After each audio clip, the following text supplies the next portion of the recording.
Hai Bunda, bertemu kembali dengan saya Dr. Ameta Drupadi. Pada kesempatan kali ini, saya akan membahas mengenai imunisasi dan imunisasi yang akan dilakukan pada saat pandemi seperti saat ini. Imunisasi adalah proses untuk memberikan suatu kekebalan atau imun kepada seseorang untuk kebal terhadap suatu penyakit. Nah, proses ini dilakukan dengan pemberian vaksin yang merangsang sistem kekebalan tubuh agar tubuh kebal terhadap suatu penyakit tersebut. Imunisasi dasar untuk bayi dan anak di bawah 18 bulan sangat penting sekali untuk mencegah berbagai penyakit seperti TBC atau tuberkulosis, difteri, pertusis, tetanus, campak, dan lain-lain.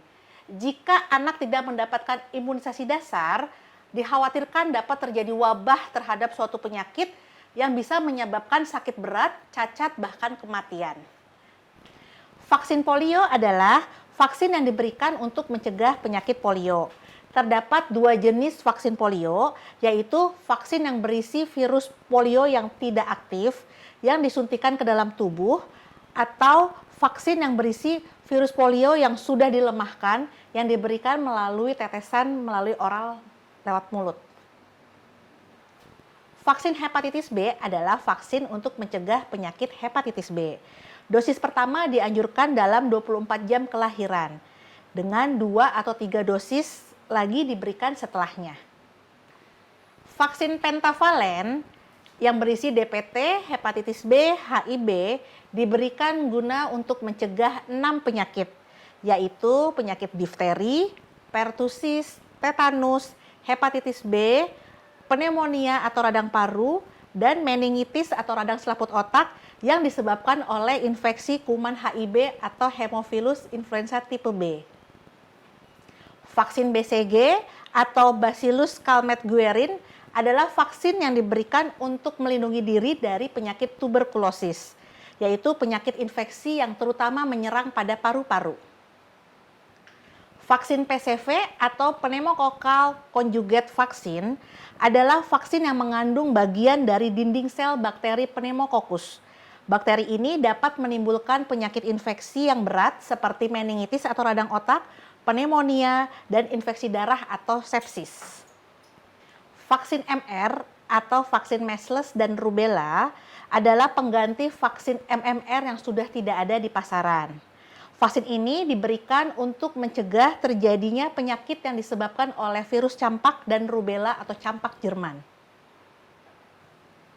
Vaksin rotavirus adalah pemberiannya dengan cara ditetes secara oral untuk mencegah diare berat yang berakibat fatal bagi bayi dan anak-anak. Diare yang disebabkan oleh rotavirus ini sangat berbahaya karena dapat membuat bayi atau anak-anak mengalami dehidrasi, muntah, dan demam tinggi.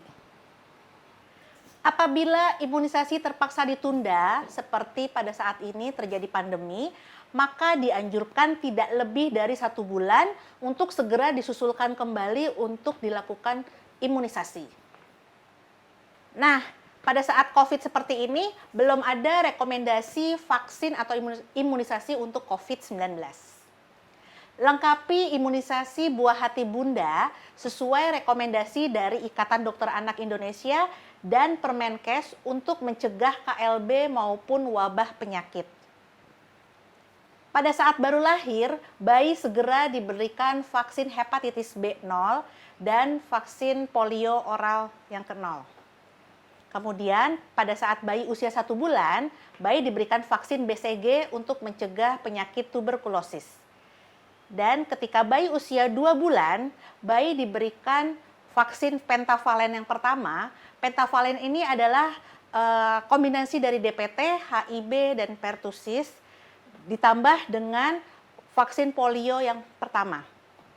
Kemudian usia 3 bulan, bayi mendapatkan vaksin pentavalen kedua dan vaksin polio yang kedua. Kemudian pada usia 4 bulan, bayi mendapatkan pentavalen ketiga dan vaksin polio ketiga serta booster IPV. Pada usia 9 bulan, bayi mendapatkan vaksin MR yang pertama untuk mencegah penyakit campak. Dan pada usia 18 bulan, bayi diulang lagi diberikan pentavalen yang keempat, disertai vaksin polio yang keempat dan MR yang kedua. Pentavalen dan polio dapat disatukan dengan vaksin yang dinamakan hexavalen, yang isinya kandungannya ada pentavalen ditambah dengan IPV. Nah, setelah imunisasi wajib yang tadi saya sebutkan, nah bayi dapat ditambah dengan imunisasi tambahan, yaitu pada saat usia 2 bulan, bayi bisa ditambahkan vaksin PCV yang pertama. Kemudian dilanjut pada usia 4 bulan, dilanjut dengan vaksin PCV yang kedua. Pada usia 6 bulan, bayi diberikan vaksin PCV yang ketiga disertai vaksin influenza. Dan pada usia 7 bulan, bayi ditambah dengan booster vaksin influenza. Dan pada usia 15 bulan, bayi diberikan vaksin PCV 4 sebagai boosternya. Menurut Ikatan Dokter Anak Indonesia, vaksinasi ini diprioritaskan untuk usia bayi 0 hingga 18 bulan. Namun di luar usia prioritas boleh diberikan. Pertimbangkan kasus per kasus. Misalnya, pada umur 2 bulan, bayi boleh diberikan vaksinasi rotavirus. Dan pada umur lebih dari 18 bulan, anak boleh diberikan vaksinasi influenza. Begitu juga vaksinasi PCV yang keempat atau jadwal rutin setelahnya boleh diberikan. Namun prioritas yang diutamakan adalah yang usia 0 sampai 18 bulan dahulu. Nah Bunda, demikianlah penjelasan mengenai serba-serbi vaksinasi atau imunisasi. Semoga bermanfaat ya. Sampai jumpa.